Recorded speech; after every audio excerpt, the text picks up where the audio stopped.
Pablo Escobar was killed 21 years ago today, December 2nd, 1993.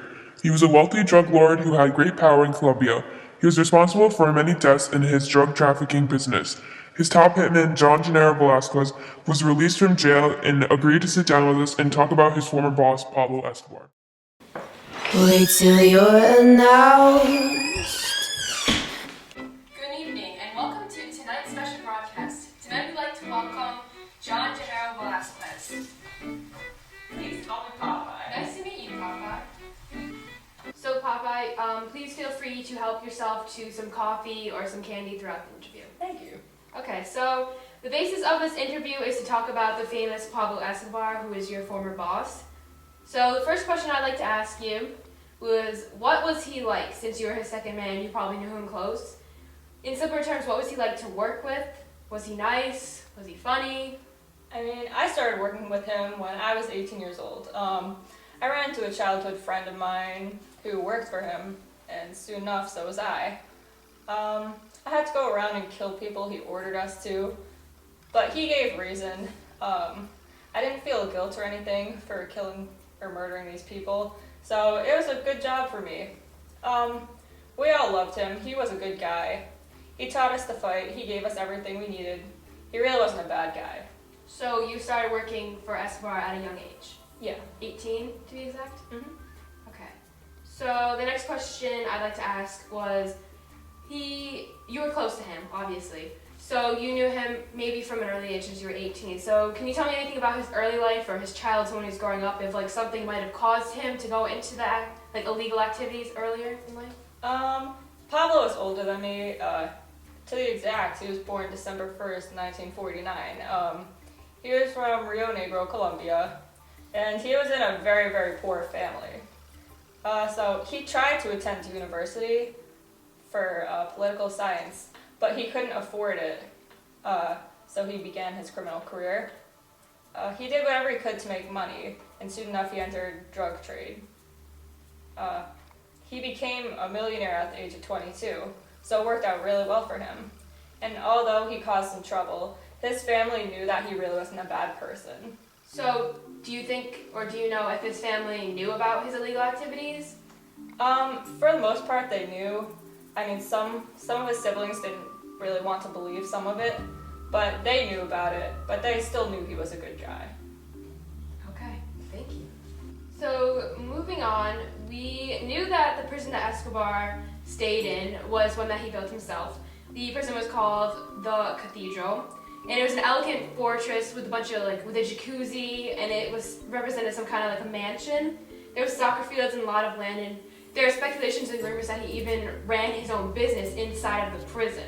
So since you were his second man and close to him, I'm assuming you must have gone over there before. So could you describe to us what the cathedral was like and what he did inside of it? Well, Escobar was placed in the cathedral to avoid extradition in the United States. He picked his own guards at the location where he could see his house. There was a soccer field out front and a waterfall on the side. It was a really nice place. His business hit its peak while he was in this prison. He controlled 80% of the cocaine being shipped to the United States. And he brought in $60 million a day. $60 million a day? Yeah, one day. Ooh. He invited his family and Colombia's soccer players to party in this prison. And he lived a good life, and authorities allowed him to run his business in this place. Eventually, authorities realized that he was killing and holding people hostage in here, though, and they tried to move him to a different prison. So he threw parties with his family and the Colombian soccer team inside of this prison, and the authorities didn't do anything. No. And this is because of the corruption in Colombia's government and how they're all afraid of Pablo Escobar. To some extent, yes. He was just so powerful. Okay, so for the next question, I'd like to begin with, we all know that Pablo was a smart man who knew how to launder his money. He laundered his money into soccer stadiums, which caused the Colombian soccer team to rise to power. To the viewers who don't know, laundering money is to take the illegal money that the owner has and puts it into legitimate causes or companies to make this illegal money appear legal to government.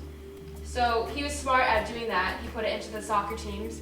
So his drug trafficking caused an improvement in Colombia's economy as a whole. So why do you think that so many people chose to ignore drug trafficking and the problems that evolved around it so long in South America? I mean, why would they not let this continue? It did so much good. We could now buy better soccer players, get them better training, and build up a good team.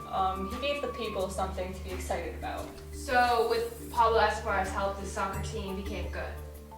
Yeah, essentially, yes. They improved so much that they even made it to the United States to compete there. In the World Cup. Nice. So, although since he was credited for helping the soccer team improve and just the spirit of Colombia in general, he was also credited for killing hundreds of governor officials, police, judges, and journalists, and even innocent bystanders. So can you describe to me what happened before Escobar himself died? They wanted to move him to a new prison, so he went on the run.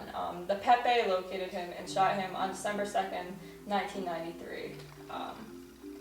It's unfortunate that he celebrated his final birthday the day before he was killed. So the prison that he was moved to would be a legit prison. It wasn't like the Law Cathedral that he stayed in. That was kind of a house for him. Right, it would be more like an actual prison. Like, he wouldn't have all the power. So he was scared of not having power. Essentially, yes. So can you tell us, or the viewers, who is Pepe? The Pepe were the people that were against Escobar and wanted him out of power, so yeah. Okay. So just out of curiosity, you were in jail at the time you heard of Pablo Escobar's death. So what was your first reaction? How did you feel knowing that your former boss was dead? I felt bad for not being by his side. I wasn't sure whether to scream or cry. So, following up with Pablo Escobar's death, it's clear that Escobar loved his country. He loved Colombia very much, just because of his funding for soccer and everything. And he did a lot of things to help Colombia. However, at the same time, it ruined Colombia's reputation of now Colombia is seen as like a drug center, full of crime and hatred. So how did the rest of the country react when they figured out that Pablo was dead? As a whole, I would say Colombia was devastated. The people, for the most part, loved Escobar. He did so much for Colombia and truly cared about the country. After his death, Pablo's rules were gone, so people were kidnapping and there was more drug trade and such. Colombia was in a worse situation after his death. The rich celebrated, but the rest were upset. So how come the rich celebrated? I mean, the rich celebrated because he was out of power, and now they were more safe in the sense that he wasn't sending people out to murder and such. So basically the rich people didn't benefit by Escobar at all, and that's why his death wasn't a big deal for the rich people. Yeah, kind of. So for the lower class, Pablo Escobar is someone like a hero to them. Yeah. Okay. So Pablo rose to power. Obviously, he was high up there. And obviously, he needed some kind of help to get to that power. So a cartel that was known to work with him was the Medellin cartel. Since you worked with Pablo, can you tell us a little bit about the Medellin cartel?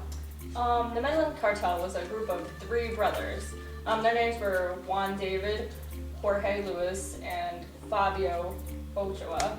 And they joined forces with Pablo to form the Medellin cartel. He became the leader, like typical, because he's powerful. And the brothers eventually turned themselves into the government in 1990, so the charges wouldn't be as harsh against them. But the brothers were just as violent as Pablo, and they followed his orders though, because he was the powerful one. He was the leader of the whole group. Escobar was responsible for many heinous crimes. So he was also responsible for downing a commercial jetliner in 1989, and he killed all 107 passengers on board. Do you agree with all these murders that he committed? I don't disagree with the murders. He did what he had to do to stay in this power. People that came and interfered or were going against him, he simply eliminated. The murdering didn't bother me any. Did you kill anyone? Yes, I did. So you just viewed Escobar's killing just simply as you have to do what you have to do. It's a fact of life. It didn't bother you any? Nope.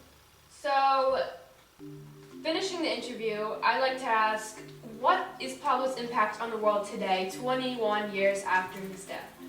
Colombia has been on the road to recovery, but in South America, specifically Mexico, drug cartels are still in business.